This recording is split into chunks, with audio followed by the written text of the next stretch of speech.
Welcome to Compass Stories. I'm your host, Veronica Sterling. This is a podcast about navigating change when life doesn't go according to plan. This is season 2 of Compass Stories. Thank you for being here. Welcome to season 2 of Compass Stories. I'm so excited that you're joining me. I'm so excited to be starting this next chapter.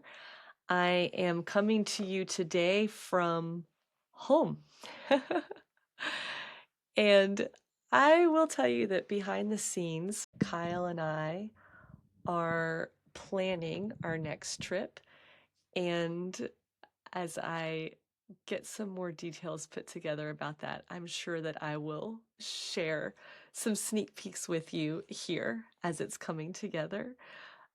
But today, I'm not looking forward to the next trip. I actually want to take a few minutes and go backwards with you into some of the reflections and lessons that I learned in season 1 and tell you a little bit about my hopes for where these conversations and experiences take us together in season 2.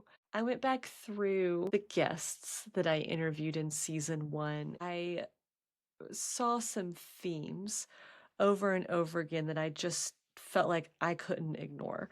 And those themes really seemed to circle around 4 pillars of agency, identity, action, and connection. So I want to share with you a little bit of what I learned from each pillar.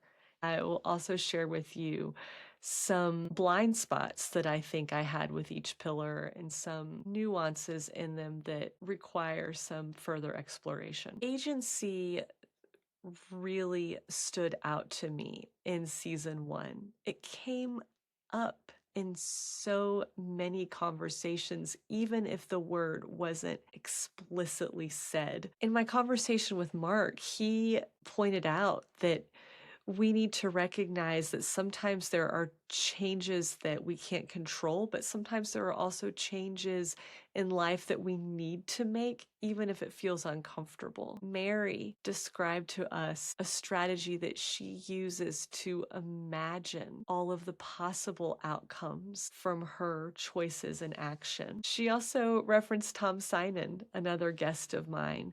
She pointed out that having agency in a situation doesn't mean that we have explicit control and can just do whatever we want to do.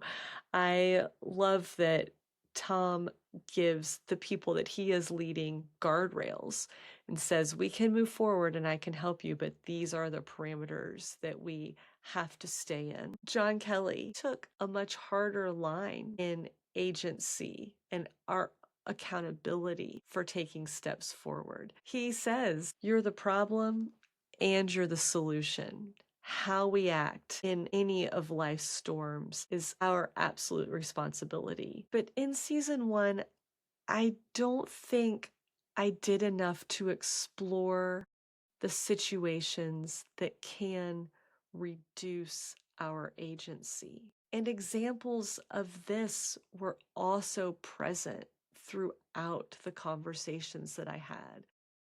Mark again discusses leaders and their actions and the actions of an organization that can reduce the options and the agency for the employees who are working there. Jay described agency and he brought it up in a couple of ways. He pointed out that when we're pulled into navigating the healthcare system, some of our own agency can inadvertently be taken away from us by providers who are just telling us all the things that we can do and that we cannot do. He also pointed out that living with a chronic pain experience can lower our sense of agency, which is really unfortunate because a sense of agency is one of the things that we need to heal and recover.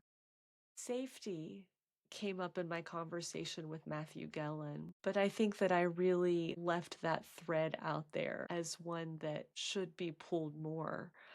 I didn't spend enough time in season 1 exploring the capacity that we have for our own agency when it's constrained by circumstances that are outside of our control, or when it's constrained by other people acting in their position of control over us. So I think there is still more to be understood when it comes to this topic of agency. Another pillar that stood out to me was identity.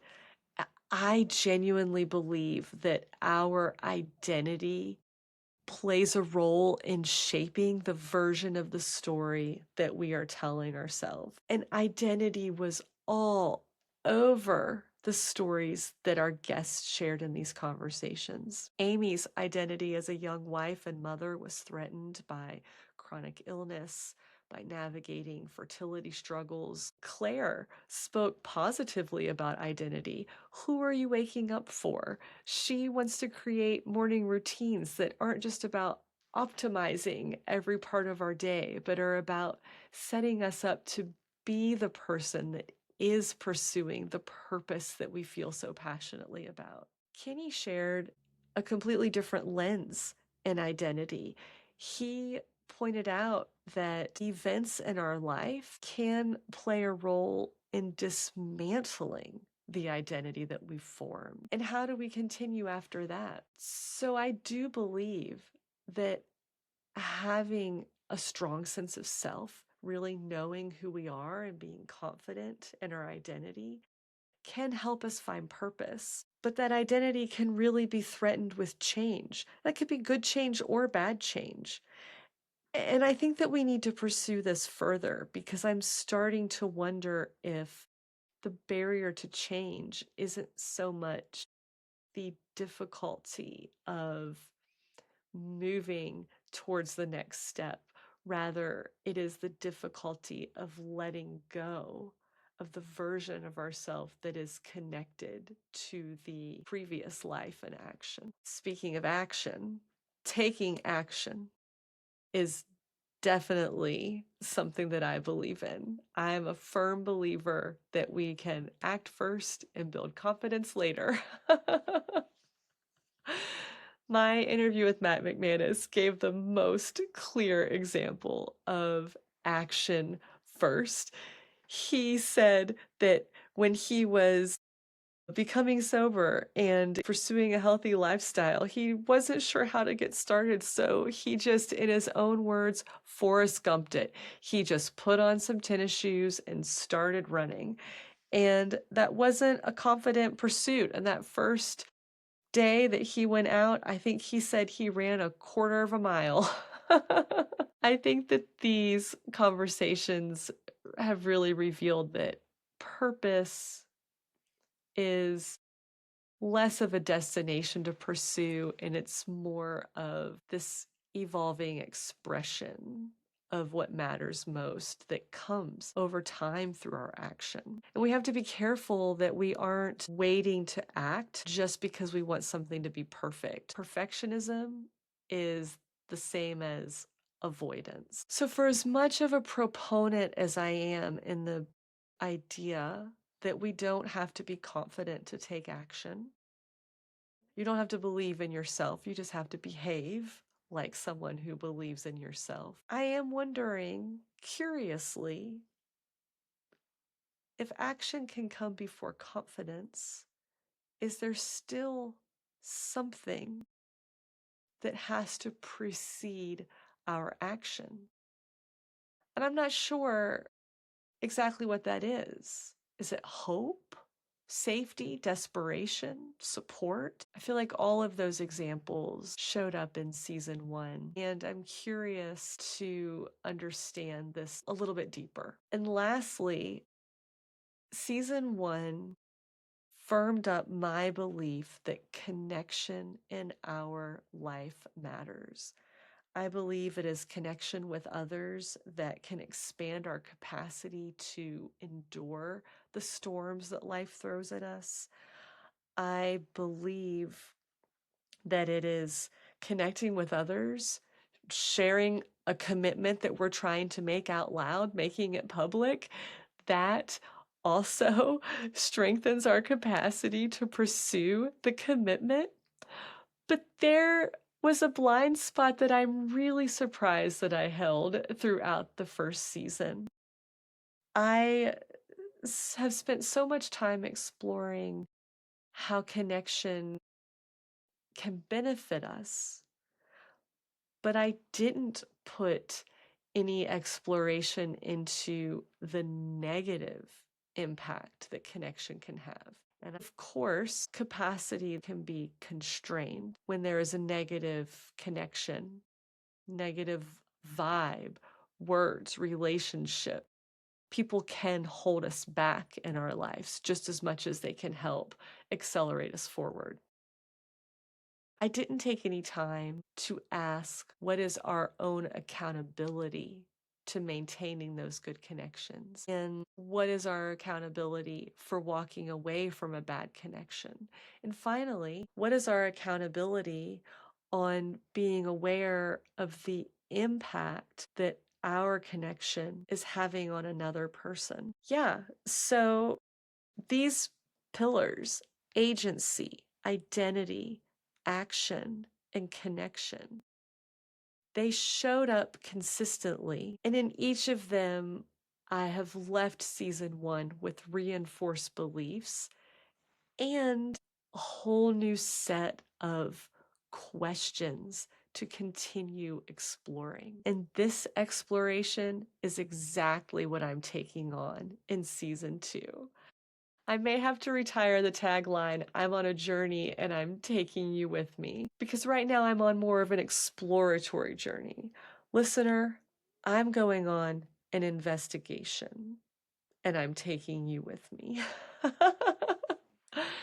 So I've created 4 hypotheses around these pillars. They are going to guide who I am seeking out to interview in season 2 and the types of conversations that I want to have. These hypotheses are: agency does not require control. I believe that even when agency is being threatened and situations and people are trying to take it away from us, we still hold on to the ability to decide how we are going to respond next.